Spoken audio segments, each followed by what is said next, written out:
The last Sheikh, এই title কেন দিয়েছি সেটা পরে বুঝতে পারবেন। আমি ফেসবুকে লিখেছিলাম বাংলাদেশের পিএম হিসাবে হাসিনার এটাই ইন্ডিয়াতে শেষ সফর। অনেকে জানতে চেয়েছে আমি কিভাবে এত নিশ্চিত হলাম যে হাসিনার এটাই শেষ সফর। আজকের আলাপ সেটা নিয়ে। কেন হাসিনার সময় শেষ হয়ে এসছে এটা বোঝা যাচ্ছে। হাসিনার সময় যে শেষ হয়ে আসছে সেটা হাসিনা নিজেও জানে। সে সেই অনাগত দিনের জন্য প্রস্তুতিও নিচ্ছে। চোখ কান খোলা রাখলে আপনি সব ইঙ্গিত ধরতে পারবেন। আজকে আমি সেই ইঙ্গিতগুলো ধরিয়ে দেব। প্রথম ইঙ্গিত, ইন্ডিয়া সফর। আচ্ছা বলেন তো, এই সফরে হাসিনা কেন গেল? 7টা এমওইউ মানে মেমোরেন্ডাম অফ আন্ডারস্ট্যান্ডিং মানে সমঝোতা স্মারক স্বাক্ষরের জন্য, যেটা পিএম স্বাক্ষর করেও না, করে সচিব বা তার নিচের সরকারি কর্মকর্তা। এর মানে কিন্তু কোনো চুক্তি না। এমওইউ মানে কোনো চুক্তি না। মানে ধরেন এমওইউ এই রকমেরই হয় যে আমরা একটা সমঝোতা করলাম যে আমরা আলাপ করব দুইজনে, আজকের ডিনারে মাছ রান্না হবে নাকি মাংস রান্না হবে। এইটার জন্যে পিএমকে যাইতে হয় না, হয় না। তাহলে কেন গেল? গেল দুইটা কারণে। এক, চীনার টাকা নেবে হাসিনা, কারণ হাসিনার কাছে টাকা নেই। চীনা টাকা নিলে যা চীনকে দিতে হবে, চীনকে তা দিলে ইন্ডিয়া চরম বিলা হবে হাসিনার উপরে। ইন্ডিয়া যেন বিলা না হয় সেইটা কইতে গেছে হাসিনা। মোদির চেহারা দেখছেন? হাসি নাই চেহারায়, মনে হয় কোষ্ঠ পরিষ্কার হয় নাই, কোষ্ঠকাঠিন্যে ভুগতেছে। মুখটা পেঁচার মতো করে রাখছে। হাসিনার মুখেও হাসি নাই, জোর কইরা হাসতেছে মনে হয় দুইজনে। আপনারা কইবেন আপনি হাসি দিয়া সব বুঝলেন। ভাইজান, বডি ল্যাঙ্গুয়েজ হইতেছে আসল ল্যাঙ্গুয়েজ, এইটা লুকানো যায় না। আপনার শরীর আপনার মনের ছায়া ফেলে। বুদ্ধিমান হইলে আপনার রিমান্ডে নিতে হয় না, কথা কইলে সত্য মিথ্যা সব বাইরে হয়ে যাবে। যাদের বুদ্ধি নাই তারাই রিমান্ডে নিয়ে পিটায়। আবার ওইদিকে হাসিনার মিডিয়া কভারেজ দেখেন, যেন সে জোর কইরা দেখাইতেছে মোদির সাথে তার পিতলা খাতির আগের মতোই আছে। হাসিনার পোষা মিডিয়া টাইটেল করতেছে কি, আলাদা ঘরে খাইছেন ওনারা। হাসিনা মোদির প্রশংসায় পঞ্চমুখ, মোদি থাকলে সব সমস্যার সমাধান হবে। এগুলো বেশি বেশি মনে হচ্ছে না? হ্যাঁ ঠিক তাই। সে দেখাইতেছে তার কর্মীদের, পেটা বাহিনীদের, মোদি আছে আমার পিছে। সাদের যেমন নিজের আলো নাই, তেমনি বিজেপির বাকশাল শাখার নিজের শক্তি নাই। মোদির আলো তাদের উপরে পড়তেছে, এটা দেখানো জরুরি।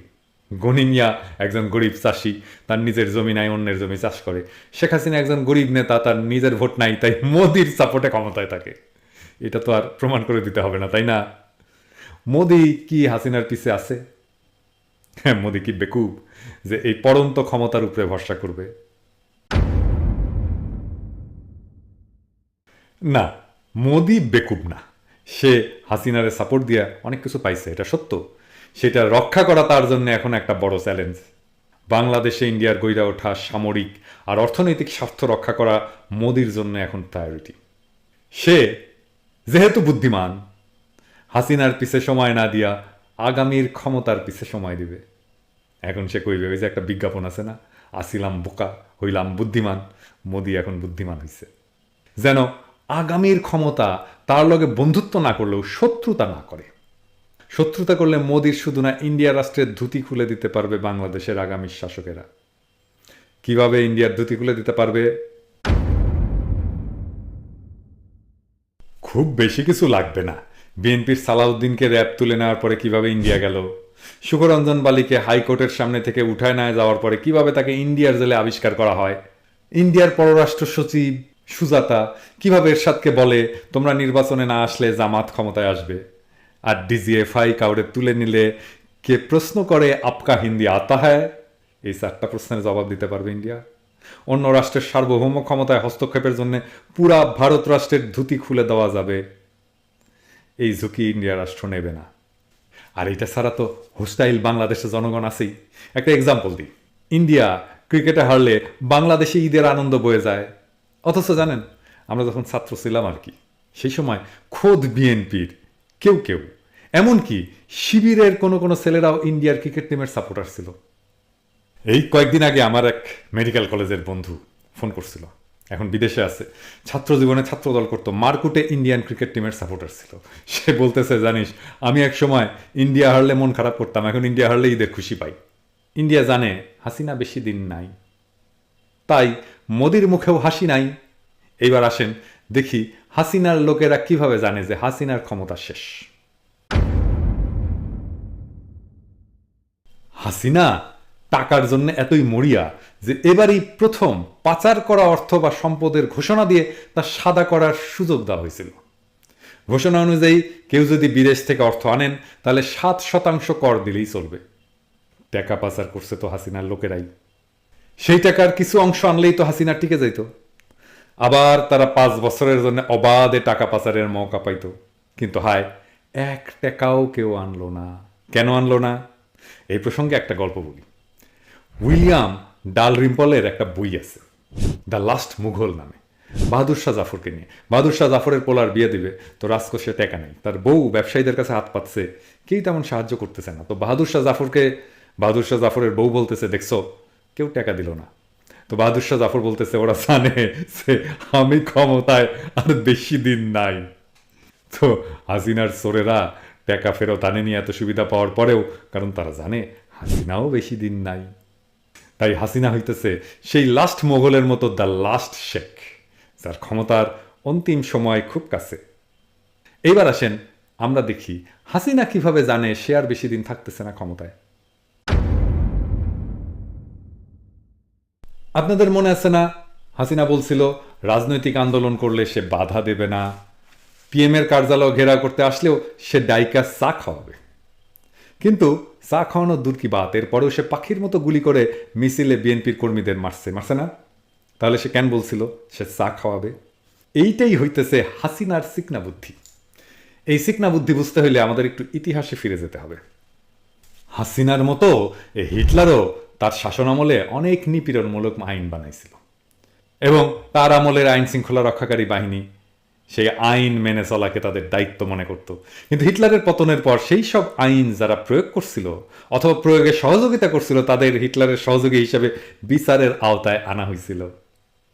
বাংলাদেশের পুলিশ, র্যাব, ডিজিএফআই, আপনারা দ্য ক্রুজ ইনফরমার কেস নামে একটা কেস আছে, গুগল করে দেখে নেবেন, পড়ে নিন।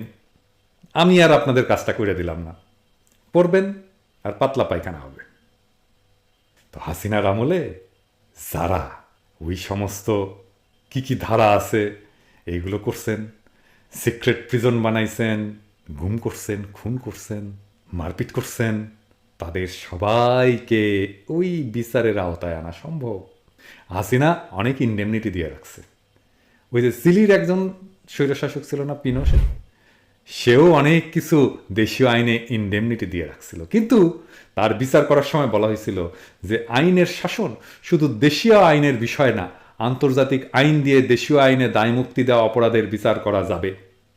হাসিনা জানে যতই ইন্ডেমনিটি দেওয়া হোক, আন্তর্জাতিক আদালতে তাকে তোলা হবে মানবাধিকার লঙ্ঘনের দায়ে। সেই জন্যেই হাসিনা আগে থেকেই বলে রাখছে যে বিরোধী দলের মিছিল মিটিংয়ে কোনো বাধা না দিতে। সে পরে বলবে, আমি তো বলেই দিয়েছি কোনো বাধা না দিতে, আমার কথা শোনেনি, আমি কি করব? তার মানে হাসিনা যেই প্ল্যান করছে যে মিছিলে গুলি করে মানুষ মারা হবে, তার দায় সে নেবে না। তাই সে নিজের জন্য দায় মুক্তি দিয়ে রাখতেই বলছে গণভবনে ডেকে আমি চা খাওয়াবো, যাতে বলা যায় এইসব খুনের জন্য আমি তো দায়ী না, এই খুনের জন্য দায়ী বেনজির, এই খুনের জন্য দায়ী পুলিশ, আমার কথা শোনে নাই, আমার ক্ষমতার তো শেষ সময় ছিল, বুঝেন না? কিন্তু শেষ রক্ষা হবে না, না হাসিনার, না হাসিনা খুনে বাহিনীর, না ছাত্রলীগের, না আওয়ামী লীগের, কারোই হবে না ভাইজান। এটা 1975 না, কড়ায় গন্ডায় হিসাব চুকায় দেওয়া হবে। একটা জাতির ইতিহাস থেকে 14টা বছর কেড়ে নেওয়ার অপরাধ ক্ষমাহীন। আমাদের রক্ত পানি করা প্রত্যেকটা পয়সা লুটের হিসাব দিতে হবে।